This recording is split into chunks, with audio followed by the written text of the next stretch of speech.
ایک زبردست دلچسپ واقعہ سن لیجیے، مجھے امید ہے کہ اس کو سن کر انشاءاللہ العزیز ہمارے دلوں میں حضور کی محبت یقیناً بڑھے گی انشاءاللہ۔ لکھا ہے کتابوں میں، ہمارے ملک کے اور بعد میں پارٹیشن ہونے کے بعد پاکستان تشریف لے گئے تھے حضرت مولانا ظفر احمد عثمانی رحمۃ اللہ علیہ، بڑے زبردست آدمی گزرے ہیں، بیک وقت مفسر، محدث اور فقیہ۔ اعلاء السنن ان کی کتاب ہے اور بڑی زبردست کتاب ہے۔ حضرت مولانا ظفر احمد عثمانی رحمۃ اللہ علیہ فرماتے ہیں کہ ہم لوگ اللہ کے گھر کی زیارت کو گئے، حج کے سفر پر گئے۔ مولانا فرماتے ہیں اس واقعے کو میں جب بھی سناتا ہوں تو میں اپنے آنسوؤں کو روک نہیں پاتا۔ وہاں پر مسجد نبوی میں عبادتیں کرنا، رات کے وقت اپنے خیموں میں آنا، اور گرمی انتہائی شباب پر سخت، اور اس زمانے میں کوئی خاص ایئر کنڈیشن انتظامات بھی نہیں تھے، قدرتی جو ہوائیں چلا کرتی تھی لوگ اسی سے خوشی حاصل کر لیتے تھے۔ مولانا فرماتے ہیں کہ ہمارے قافلے والے رات کے وقت کچھ موسم کی مناسبت سے تربوز اور خربوز کا انتظام کیا کرتے تھے۔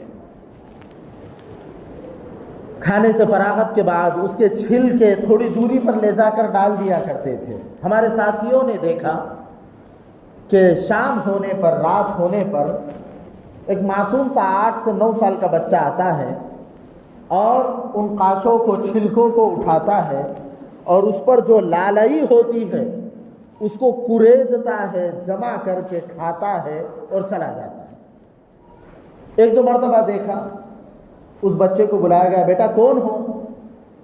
اس نے جواب دیا کہ جی میں یہی مدینہ کا رہنے والا ہوں۔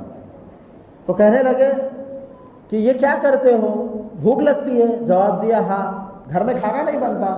تو کہنے لگے جی میں یتیم ہوں، مجھے والد نہیں ہے۔ اچھا کوئی بات نہیں بیٹا، ہم لوگ یہاں پر رہیں گے، یہ قافلہ آپ کا اپنا ہے، یہ خیمہ آپ کا اپنا ہے، یہ سامان پورا آپ کا ہے، رات میں کھانے کے لیے ہمارے ساتھ روزانہ آپ بے تکلف شریک ہو جایا کرو۔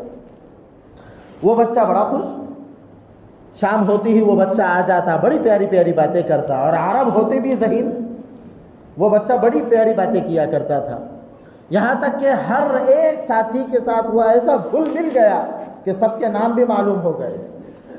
چند دنوں کے بعد جب بے تکلفی بڑھی تو مولانا نے کہا کہ بیٹا ایک کام کرو، تمہارے والد بھی نہیں ہے، والدہ دوسروں کے ہاں کام کر کے گزر بسر کرتی ہے، اور اس وقت ہمارے ملک میں حالات بڑے اچھے تھے۔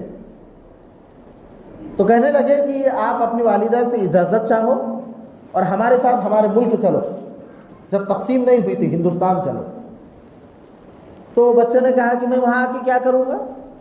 جواب دیا بیٹا وہاں پر تم کو پہننے کے لیے بہت اچھے اچھے کپڑے ملیں گے۔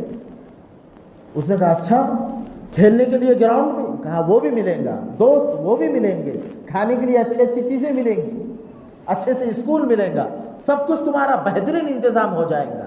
اب بچہ بڑا خوش، یہاں تک کہ روانگی کا وقت آیا، مولانا نے کہا جاؤ امی سے اجازت لے کر آؤ۔ اب وہ ماں نے کہا کہ نظروں سے اوجھل ہو جائے کوئی بات نہیں، لیکن بچہ اگر خوش ہے تو میرے لیے کافی ہے، چاہے کہیں بھی رہے۔ ماں نے اجازت دے دی، وہ اپنے کپڑوں کی گٹھری پوٹلی لے کر آیا اور مولانا کے ساتھ قافلے میں شریک ہوا۔ اب وہ بچے کی خوشی کی انتہا نہ رہی، وہ مزے لے لے کے پوچھتا کہ چچا جان، مولانا کا ہاتھ پکڑا، مولانا ظفر احمد عثمانی کا ہاتھ پکڑا اور کہا چچا جان آپ کے ملک میں کیا کیا ہے؟ کہا کہ بیٹا دوست احباب ہے، کھانے کے لیے اچھی چیزیں ہیں، کھلونے ہیں، کپڑے اچھے اچھے ملیں گے اور بہت خوش تم رہو گے وہاں پر، ہر چیز ہے۔ کہا ہر چیز ہے۔ یہ باتیں ہو رہی ہے، اسی اثنا میں اس بچے کا اس قافلے کے ساتھ گزر ہوا مسجد نبوی علی صاحبہا الصلاۃ والسلام۔ تو بچے نے ایسے ہی پوچھ لیا باتوں باتوں میں، چچا جان آپ کے یہاں پر یہ ہے، گنبد خضرا کی طرف اشارہ کر کے، یہ ہے آپ کے یہاں؟ تو مولانا کہتے میری آواز ہی بند ہو گئی۔ میں نے کہا کہ بیٹا اگر یہ ہوتا تو ہم اتنی دور کیوں آتے؟ تو اتنا سننا تھا کہ اس معصوم بچے نے ہاتھ جھٹک دیا اور کہا کہ چچا جان بغیر کپڑے کے رہ سکتا ہوں، بغیر کھانے کے رہ سکتا ہوں، بغیر ساتھیوں کے رہ سکتا ہوں، لیکن حضور کے بغیر میں نہیں رہ سکتا. ہو لاکھ سلام اس آقا پر دل لاکھوں جس نے موہ لیے. انسان کو دیا پیغام سکون، دنیا کو دیا پیغام سکون، انسانوں کے رخ موڑ دیے اس محسن اعظم نے الیاس. کیا کیا نہ دیا ہے عالم کو، دستور دیا منشور دیا، کئی راہیں دی کئی موڑ دیے. چھوٹے سے بچے نے کہا حضور کے بغیر گزارا نہیں ہو سکتا. تو اپنے بچوں میں بھی حضور کی محبت پیدا کرنے کی ضرورت ہے. محض دعویٰ کافی نہیں ہے، عملی طور پر ہم پکے سچے امتی رہے کہ ہم تمام کی ذمہ داری ہے. وقت بھی ہوا جا رہا ہے. اہم بات یہ عرض کرنی ہے کہ مسلمان بن کے رہو، مسلمان بن کر. اور یاد رہے اللہ کو ہمارے ایمان کی، ہمارے اسلام کی کوئی ضرورت نہیں. ہم مسلمان ہیں، ہم نے ہم پر احسان کیا کہ ہم مسلمان بنے. یمنون علیک ان اسلموا، اے نبی جی یہ کہتے ہیں آپ کے سامنے اور احسان جتلاتے ہیں کہ اسلام لے آئے. قل اللہ یمن علیکم ان ہداکم للایمان، آپ صاف طور سے کہہ دیجئے تم نے کوئی احسان نہیں کیا، اللہ نے احسان کیا تم کو مسلمان بنا کر. گنپتی کا اس وقت موسم چل رہا ہے. مسلمانوں، مسلمان بننا کسی کو خوش ہونے کے لیے بلا وجہ چاپلوسی مت کرنا. کسی کا معلوم نہیں ہونا چاہیے. اس نے آرتی گھمائی، ہاتھ جوڑے، اگر کوئی بدبخت ایسا معلوم ہوا کہ جس نے یہ سب ہنگامے کرے، یاد رکھنا پورا پوسٹ مارٹم کر کے رکھ دیا جائے گا. مذاق سمجھ کے رکھا ہے ہم لوگوں نے. سفید سفید کپڑے پہن رہے، ایسی بڑی بڑی داڑھی لے کر وہاں پر وسرجن میں کھڑے ہو رہے ہاتھ جوڑ کر. تجھے کس نے بولا تو مسلمان رہے؟ آج کافر ہو جا کوئی پرواہ نہیں ہے، اللہ بے نیاز ہے. اگر جبرائیل سے لے کر آخر تک کے تمام اس کے نافرمان بن جائے تب بھی اللہ کی بادشاہت میں ذرہ برابر کمی نہیں آ سکتی. وہ مالک الملک ہے. ہماری عبادتوں سے اس کی عزت میں کوئی بڑھوتری نہیں ہوتی، اس کی شان میں کوئی اضافہ نہیں ہوتا. ہماری عبادتوں کے ذریعے سے ہمارا ہی اچھا ہوتا ہے. ہمارے سجدوں کے ذریعے سے اللہ کی شان میں کوئی بڑھوتری نہیں ہوتی، بلکہ ہمارے سجدوں سے ہماری ہی حیثیت کو اللہ بڑا کرتا ہے. اس لیے مسلمان بن کر رہے.